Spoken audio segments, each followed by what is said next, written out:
20 novembre 1958. Mère cherche l'origine antérieure des difficultés du disciple. Je n'ai pas l'information complète. Autrement, certainement Deux choses m'ont fait voir.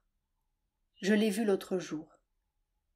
D'abord, quand tu n'as pas compris ma lettre parce que je l'ai écrite à une partie de toi qui sans aucun doute doit comprendre. Je me référais à quelque chose d'autre que ce que voit et sait cette partie de toi qui est ce centre, ce nœud de révolte qui semble résister à tout, qui reste noué, n'est-ce pas, en dépit des expériences, des progrès faits, des ouvertures. Ce qui m'a fait voir surtout, c'est le fait que ça résiste aux expériences, que ce n'est pas touché par les expériences. Et c'est ce point-là qui n'a pas compris ce que j'ai écrit. Parce que la partie de toi qui a eu l'expérience doit nécessairement comprendre ce que j'ai écrit. Ça ne fait pas l'ombre d'un doute. Il faudra du temps. J'ai eu 2 visions qui sont certainement en rapport avec ça. La dernière, je l'ai eue hier.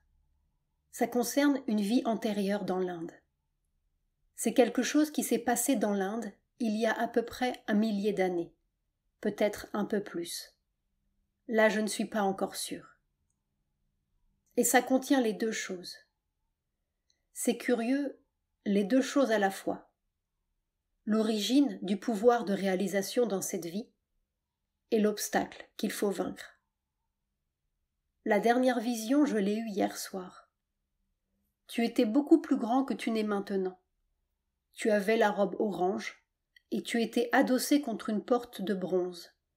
Une porte de bronze comme une porte de temple ou de palais.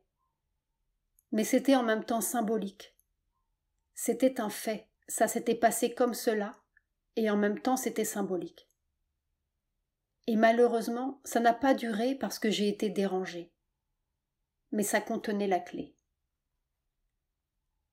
À la fois, j'étais très contente de la vision, en ce sens qu'il y avait une grande puissance.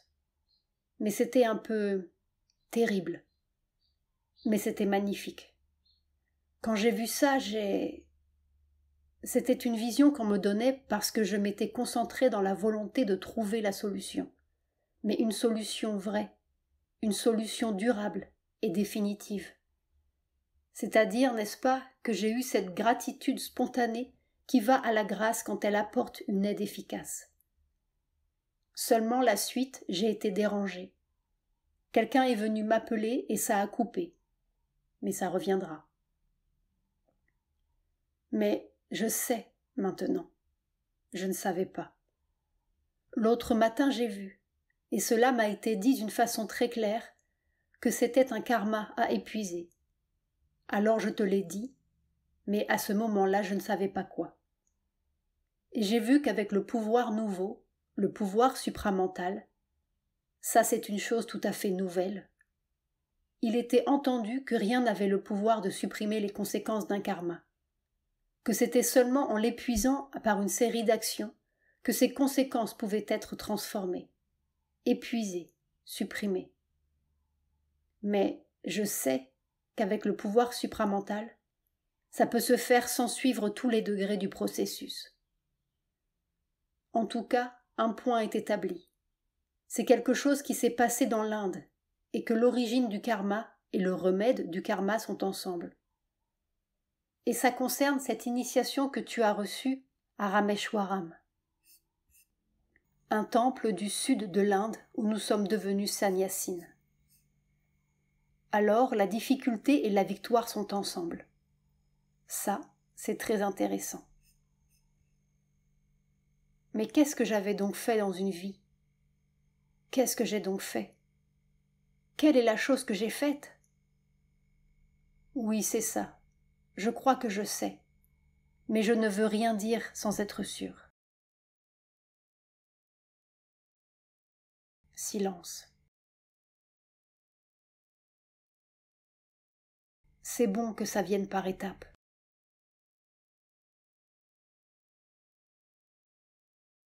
Silence. la chose nécessaire, c'est simplement l'endurance, la capacité de tenir bon, c'est-à-dire pas bouger au-dedans, pas céder à... Ne pas céder quand tu sens en toi « je ne peux pas le supporter ». Et il me semble que c'est relativement plus facile que quand on est tout seul à faire face à la chose. Si tu peux, même au moment de l'attaque, si tu peux t'accrocher à quelque chose qui sait, ou quelque chose en toi qui a eu l'expérience, si en dépit de tout ce qui nie et se révolte, tu peux garder le souvenir de ça, ne serait-ce que le souvenir, et s'accrocher à ça, surtout ne pas tenir la tête aussi tranquille que possible, ne pas suivre le mouvement, ne pas suivre la vibration. À cause de tout cela, ce que j'ai vu et ce qui m'a été dit et tout ça, je suis sûre que c'est décisif. C'est-à-dire que c'est la possibilité qui t'est présentée d'une victoire décisive, en ce sens que ça ne se reproduira plus de la même façon. Voilà. Il y a un tel abîme entre ce que l'on est vraiment et ce que nous sommes, que c'est quelquefois comme un vertige. Pas se laisser aller au vertige, ne pas bouger, rester comme une pierre, jusqu'à ce que ça passe. 22 novembre 1958. Depuis toujours, très jeune, j'ai eu une sorte d'intuition de mon destin.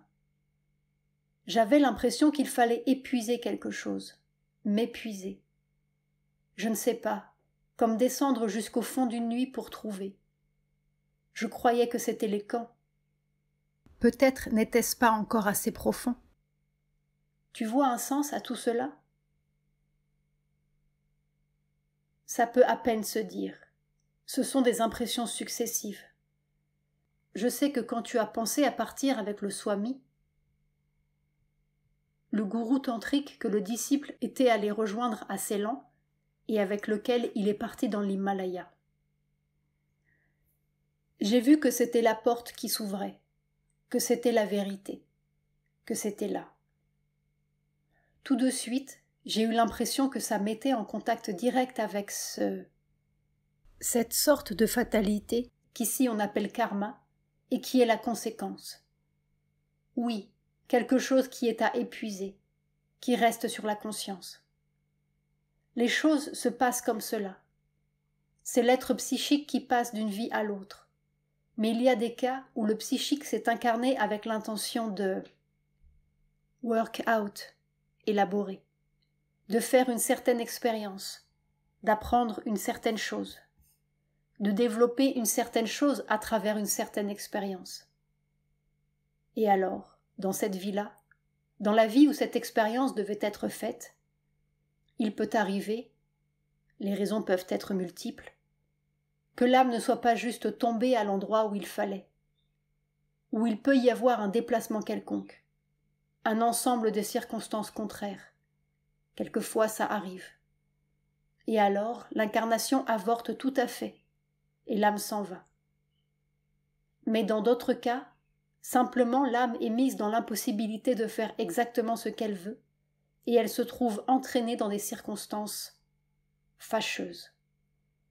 Non seulement fâcheuse à un point de vue objectif, mais fâcheuse pour son propre développement.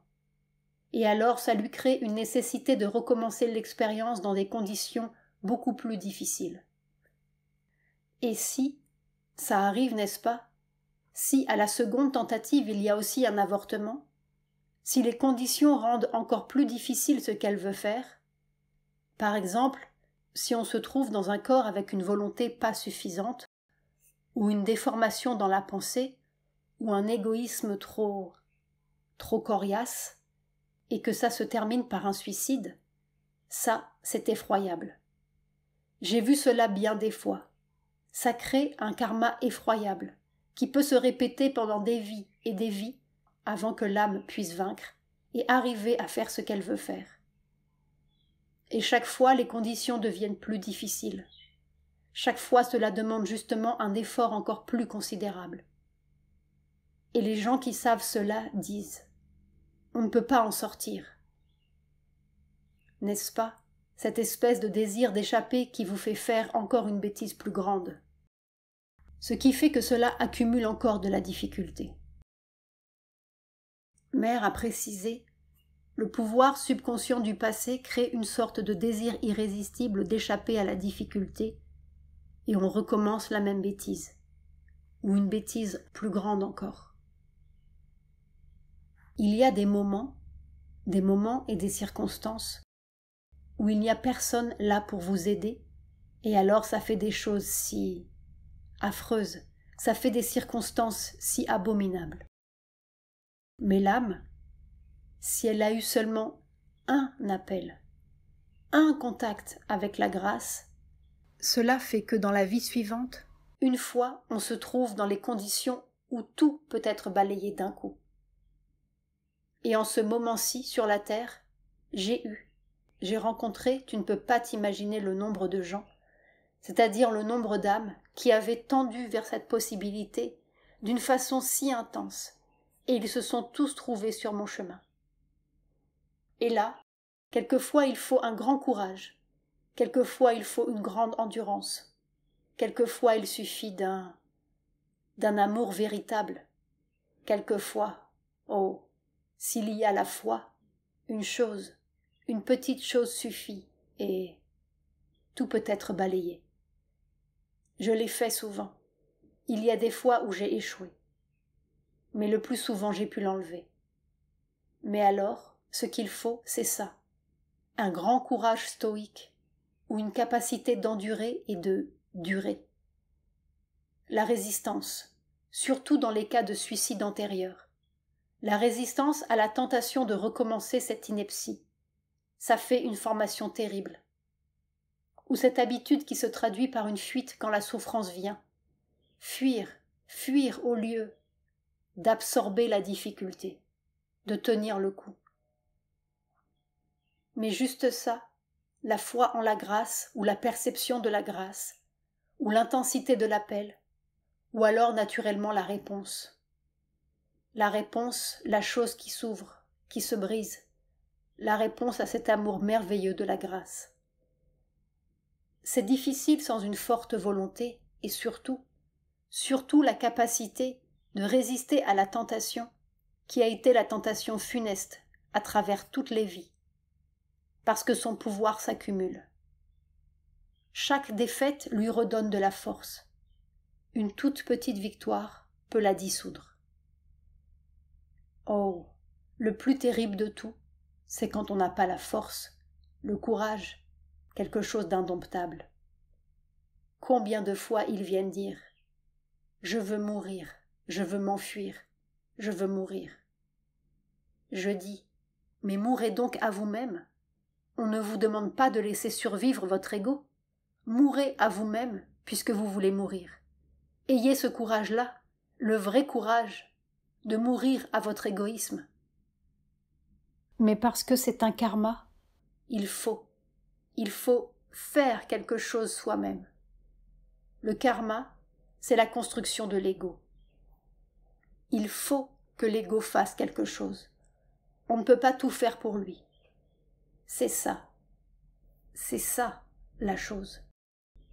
Le karma est le résultat des actions de l'ego, et c'est quand l'ego abdique que le karma se dissout.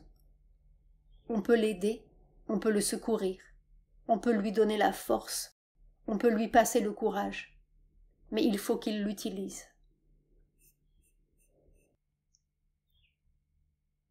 Silence. Alors, ce que j'ai vu pour toi, c'était cela, que la cristallisation de ce karma, cela s'est produit dans une vie dans l'Inde où tu as été mis en présence de la possibilité de la libération et...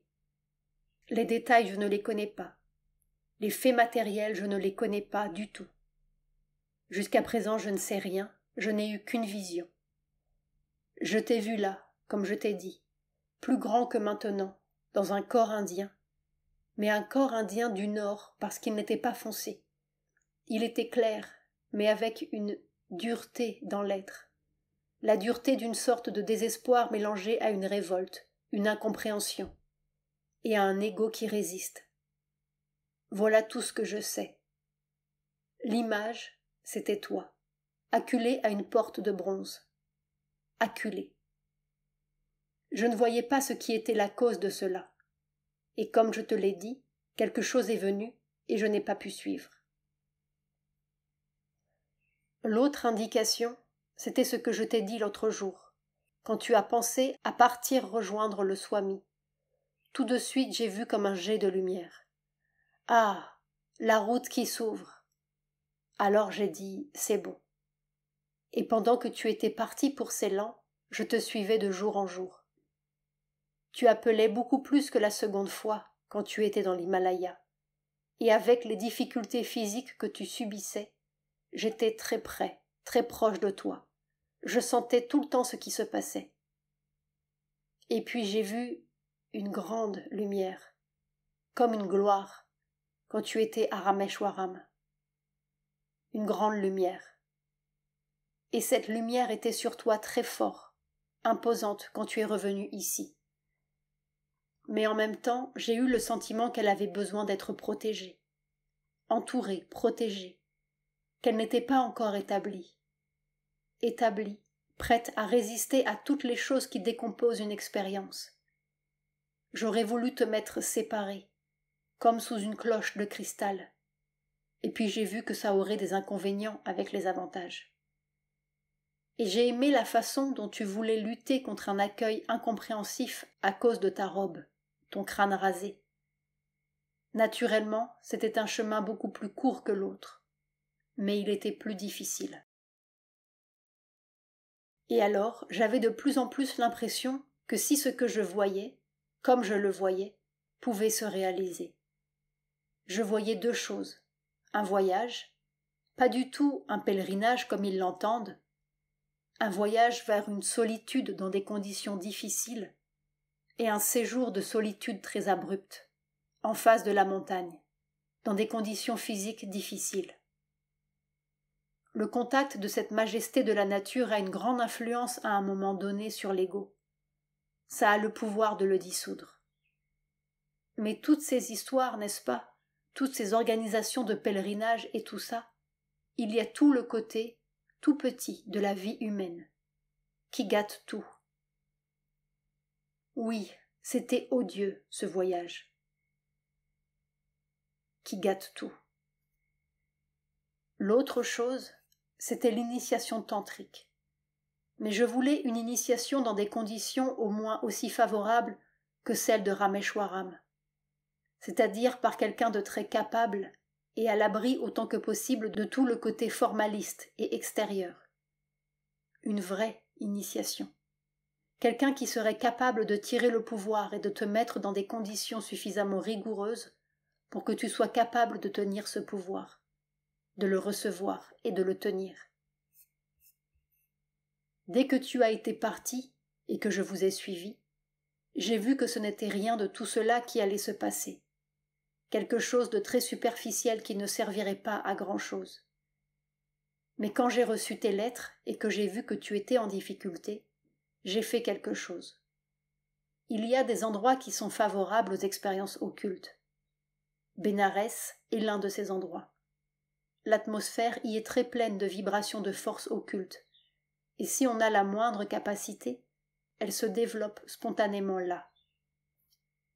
De même que l'aspiration spirituelle se développe très fortement et spontanément dès qu'on arrive dans l'Inde.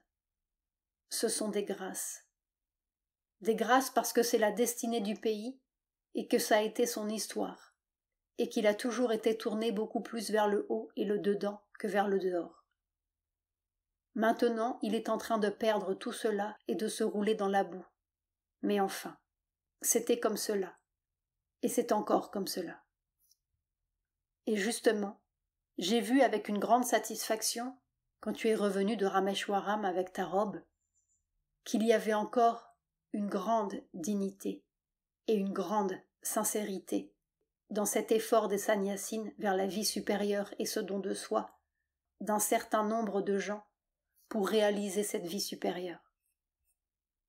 Quand tu es revenu, c'était devenu une chose très concrète et très réelle, et qui a commandé tout de suite le respect.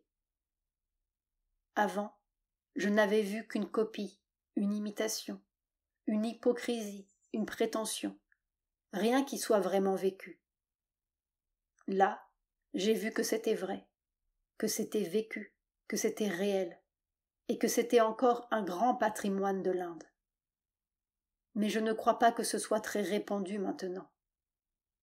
En tout cas, c'est encore là, et comme je te l'ai dit, ça commande le respect.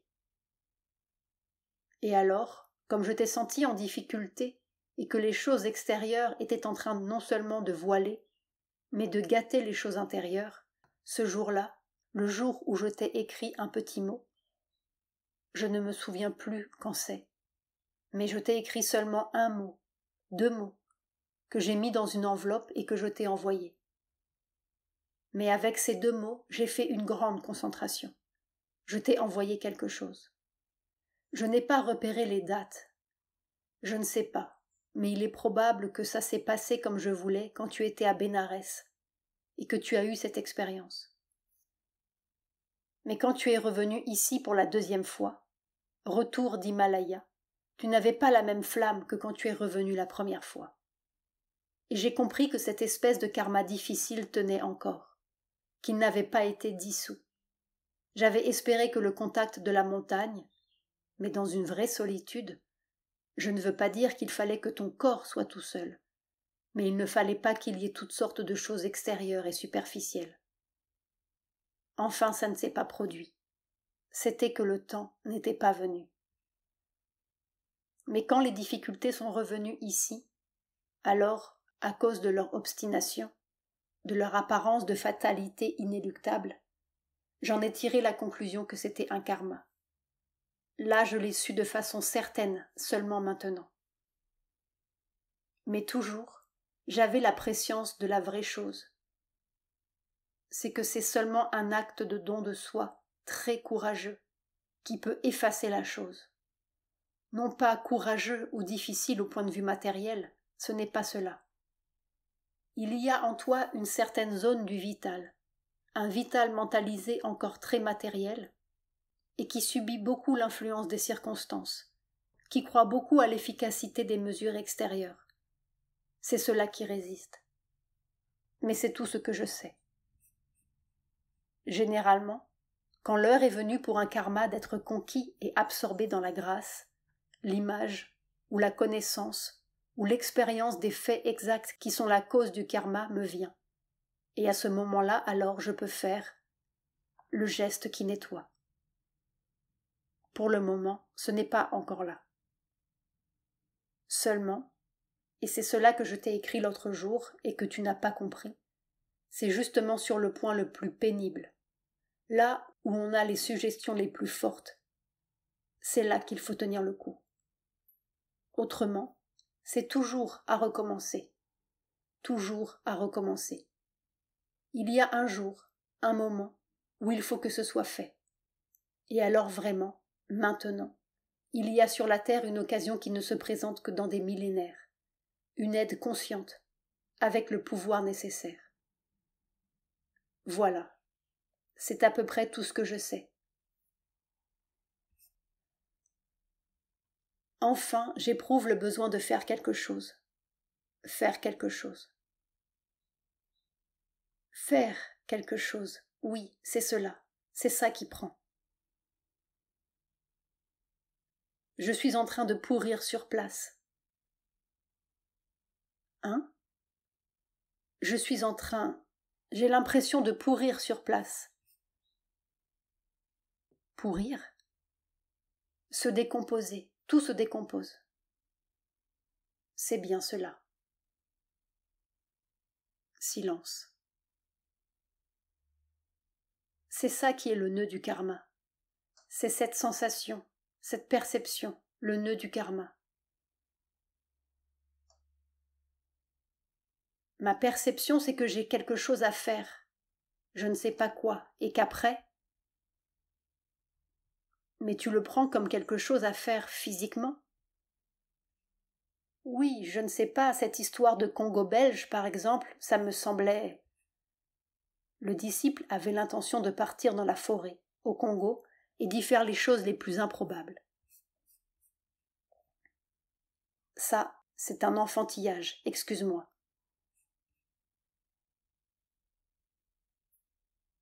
Je ne sais pas, je ne le ressens pas comme cela dans tous les cas. Vivre dans la forêt physiquement, une vie physique intense où on est libre, où on est pur, où on est loin, surtout pas faire travailler ça, fini de la tête, et fini de penser quoi que ce soit. Et s'il y a un yoga, il se fera spontanément, naturellement, physiquement, et sans se poser une seule question de là-haut. Surtout que ça ne fonctionne plus, ça, la tête.